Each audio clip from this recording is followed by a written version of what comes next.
नमस्कार साथियों, एक बार फिर से स्वागत है आप सभी का पॉलिटिकल ज्ञान में। और महाराष्ट्र में होने वाले विधानसभा चुनाव 2024 से जल्द ही होने वाले हैं। ऐसे में महाराष्ट्र की 288 सीटों पर कौन सी पार्टी इस बार अपनी सरकार बना सकती है। बता दें कि चुनाव जहां पर 20 नवंबर को संपन्न कराए जाने हैं, तो 23 नवंबर को नतीजों की घोषणा होने वाली है। इस बार महाराष्ट्र में दो बड़े गठबंधन आमने सामने होंगे, जहाँ पर महायुति गठबंधन में बीजेपी प्रमुख पार्टी है, जबकि महाविकास आघाड़ी में कांग्रेस के नेतृत्व में अन्य प्रत्याशी चुनाव लड़ने वाले हैं। बात करें तो इन दोनों ही महागठबंधनों के बीच सीटों का बंटवारा भी हो चुका है, जहां पर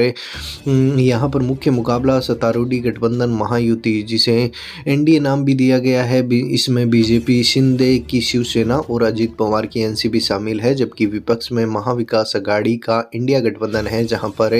कांग्रेस के साथ साथ उद्धव ठाकरे की शिवसेना और शरद पवार की एनसीपी के बीच मुकाबला इस बार देखने को मिलने वाला है। महायुति में भाजपा को 148 सीटों पर चुनाव लड़ने का मौका दिया गया है, वहीं शिंदे की शिवसेना को 80 सीटों पर और अजित पवार गुट की एनसीपी को 53 सीटों पर चुनाव लड़ने के लिए न्योता दिया गया है। महाविकास आघाड़ी की तरफ से सबसे ज़्यादा सीटों पर कांग्रेस चुनाव लड़ने वाली है, 103 सीटों पर। उद्धव ठाकरे की शिवसेना भी 89 सीटों पर चुनाव लड़ने वाली है और शरद पवार की एनसीपी यहां पर 87 उम्मीदवारों को मैदान में उतारने वाली है। यानी कि इस बार इंडिया गठबंधन और एनडीए गठबंधन के बीच कड़ा मुकाबला देखने को मिलेगा, जिसे महाराष्ट्र में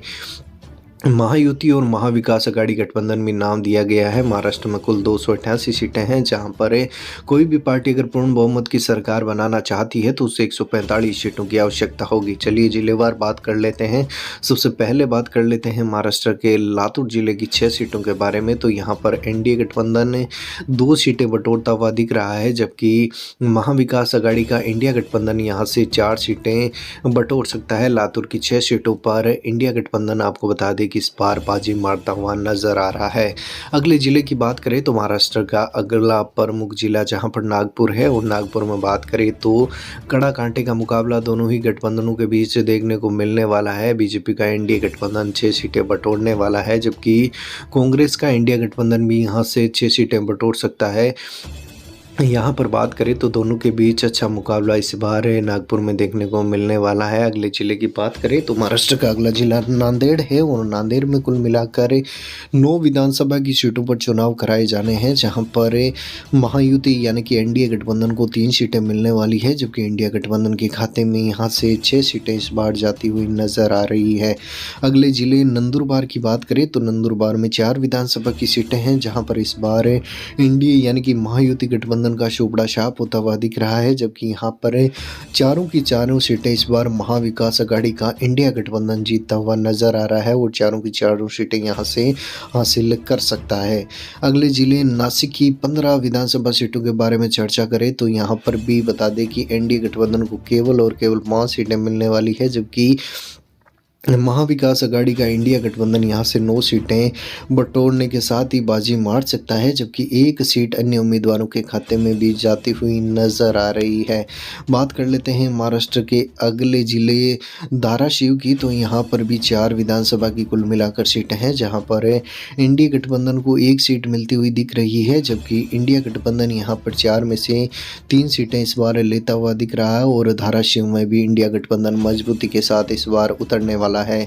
पालघर जिले की विधानसभा की 6 सीटों के बारे में चर्चा करें तो यहाँ पर भी एनडीए गठबंधन बीजेपी वाला 2 सीटें 6 में से बटोर सकता है, जबकि कांग्रेस का इंडिया गठबंधन यहाँ पर बढ़त बनाता हुआ नजर आ रहा है और 6 में से 4 सीटें यहाँ पर इंडिया गठबंधन के खाते में जाने वाली है। अगले जिले की बात करें तो अगला जिला रायगढ़ है, और रायगढ़ में 7 विधानसभा की सीटें हैं, जहाँ पर 3 सीटों पर 7 में से 3 सीटों पर एनडीए गठबंधन जीतता हुआ दिख रहा है, जबकि 7 में से 4 सीटों पर यहाँ पर इंडिया गठबंधन बाजी मार सकता है। चलिए आगे बढ़ने के साथ ही बात कर लेते हैं महाराष्ट्र के एक और जिले सांगली के बारे में। तो सांगली में 8 विधानसभा की सीटें रखी गई है, जिनमें से 3 सीटों पर यहाँ पर एनडीए गठबंधन जीतता हुआ दिख रहा है, जबकि 8 में से 5 सीटों पर यहाँ पर इंडिया गठबंधन इस बार बाजी मारता हुआ नजर आ रहा है। बात कर लेते हैं महाराष्ट्र के एक और जिले सतारा की, तो सतारा में 8 विधानसभा की सीटें हैं और 8 में से यहाँ पर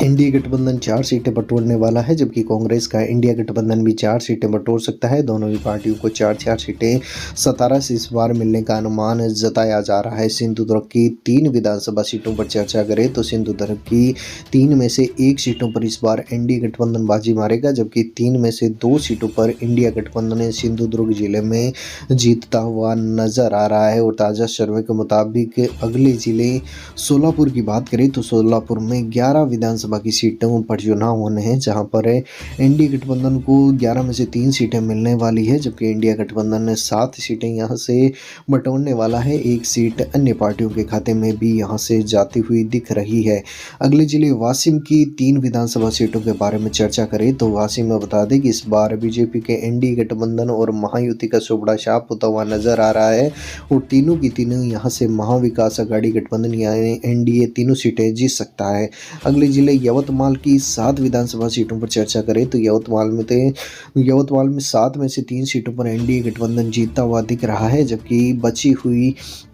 चारों की चारों सीटें यहां से इंडिया गठबंधन अपने खाते में लेता हुआ दिख रहा है। अगले प्रमुख जिले अहिल्यानगर की बात करें तो अहिल्यानगर में 12 विधानसभा की सीटें हैं और यहां पर एनडीए गठबंधन 12 में से 4 सीटें जीत सकता है, जबकि कांग्रेस का इंडिया गठबंधन यहां पर 12 में से 7 सीटें लेता हुआ दिख रहा है। 1 सीट अन्य के खाते में भी यहां से जाने का अनुमान है। अकोला की 5 विधानसभा सीटों पर चर्चा करें तो अकोला में 5 में से 2 सीटों पर बीजेपी का एनडीए गठबंधन जीतता हुआ दिख रहा है, जबकि इंडिया गठबंधन 3 सीटें यहां पर 5 में से ले सकता है। साथ ही हम कुल मिलाकर महाराष्ट्र की 288 में से अभी तक के समीकरण में 124 सीटों पर बात कर चुके हैं, जहां पर देखें तो इतने समीकरण में एनडीए यानी कि महायुति गठबंधन जिसमें बीजेपी प्रमुख पार्टी है 124 में से 44 सीटों के साथ दिख रही है, जबकि 124 में से 77 सीटों पर बाजी इंडिया गठबंधन यानी कि महाविकास अघाड़ी पार्टी ने मारी है और महाविकास अघाड़ी इस बार यहां पर मजबूती के साथ आगे बढ़ती हुई नजर आ रही है। हालांकि आगामी समीकरणों में बड़े बदलाव भी आपको देखने को मिलेंगे, लेकिन अभी के समीकरणों के मुताबिक इंडिया गठबंधन मजबूत दिख रहा है और 3 सीटें अन्य प्रत्याशियों के खाते में भी अभी तक के समीकरण में गई है। बात अगले जिले की करें तो महाराष्ट्र का अगला जिला अमरावती है और अमरावती में बात करें तो 8 कुल विधानसभा की सीटें हैं, जिनमें से 4 सीटों पर बीजेपी का एनडीए गठबंधन जीत सकता है, जबकि कांग्रेस का इंडिया गठबंधन भी यहां से 4 सीटें लेता हुआ दिख रहा है।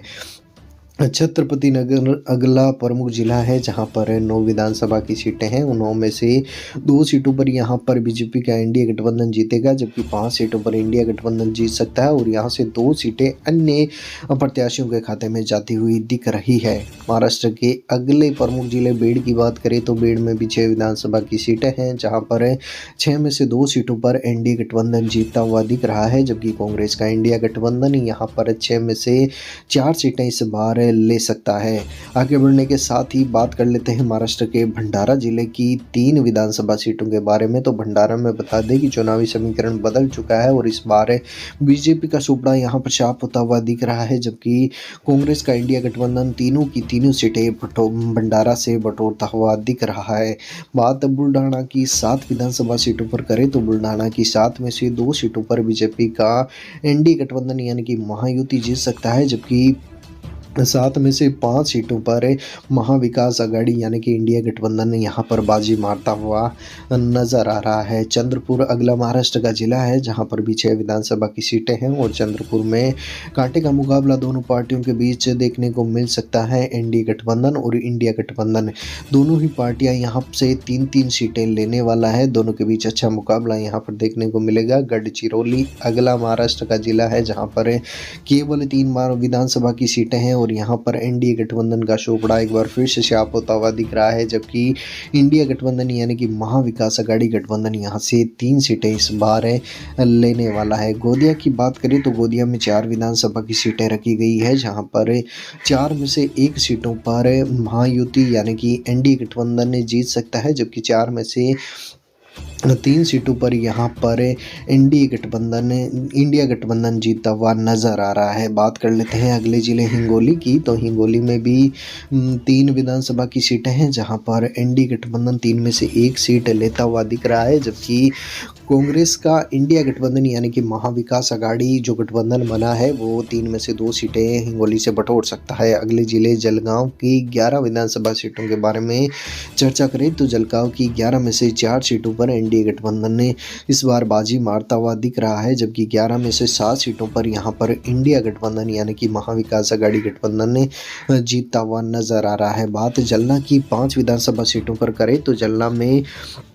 5 में से 3 सीटें महायुति पार्टी के खाते में यानी कि एनडीए के खाते में जा सकती है, जबकि 2 सीटें यहाँ पर इंडिया गठबंधन की महाविकास अघाड़ी गठबंधन के खाते में यहाँ से जाती हुई नजर आ रही है। अगला प्रमुख जिला कोल्हापुर है और कोल्हापुर में 10 विधानसभा की सीटों में से 5 सीटों पर एनडीए गठबंधन इस बार बाजी मार सकता है, जबकि बची हुई 5 सीटें यहाँ पर इंडिया गठबंधन के खाते में जाने का अनुमान लगाया जा रहा है। अगले प्रमुख जिले और बड़े जिले पुणे की 21 विधानसभा सीटों के बारे में बात करें तो यहाँ पर एनडीए गठबंधन 21 में से 7 सीटें लेने वाला है, जबकि कांग्रेस का इंडिया गठबंधन यहाँ पर काफ़ी ज़्यादा बढ़त बनाता हुआ नजर आ रहा है और 12 सीटें यहाँ से बटोर सकता है। 2 सीटें एनडीए के खाते में यहाँ से जाने वाली है। अगले जिले ठाणे की बात करें तो ठाणे में भी 18 विधानसभा की सीटें हैं, जहाँ पर एनडीए गठबंधन को 6 सीटें मिलने वाली है, जबकि इंडिया गठबंधन के खाते में यहाँ पर 10 सीटें जाती हुई दिख रही है, जबकि 2 सीटें अन्य उम्मीदवार यहां से बटोरते हुए नजर आ रहा है। आगे बढ़ते हैं और बात कर लेते हैं महाराष्ट्र के एक और प्रमुख जिले मुंबई शहर की।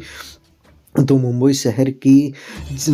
10 सीटों में से 4 सीटों पर एनडीए गठबंधन इस बार जीत सकता है, जबकि बची हुई 6 की 6 सीटें इंडिया गठबंधन यहां से लेता हुआ नजर आ रहा है। आगे बढ़ने के साथ ही चलिए बात कर लेते हैं मुंबई ग्रामीण विधानसभा क्षेत्र की। तो यहां पर 26 कुल विधानसभा की सीटें हैं और सबसे बड़ा क्षेत्र ये विधानसभा का है, जहाँ पर सबसे ज़्यादा सीटें रखी गई है। यहाँ पर एनडीए गठबंधन 26 में से 10 सीटें बटोर सकता है। इंडिया गठबंधन के खाते में 14 सीट यहाँ से जाने वाली है, जबकि 2 सीटें अन्य प्रत्याशियों के खाते में भी यहां से जाने का अनुमान लगाया जा रहा है। साथ ही हम कुल मिलाकर महाराष्ट्र की सभी 288 सीटों के ताज़ा समीकरण और एग्जिट पोल के बारे में चर्चा कर चुके हैं और इस एग्जिट पोल सर्वे के मुताबिक 288 में से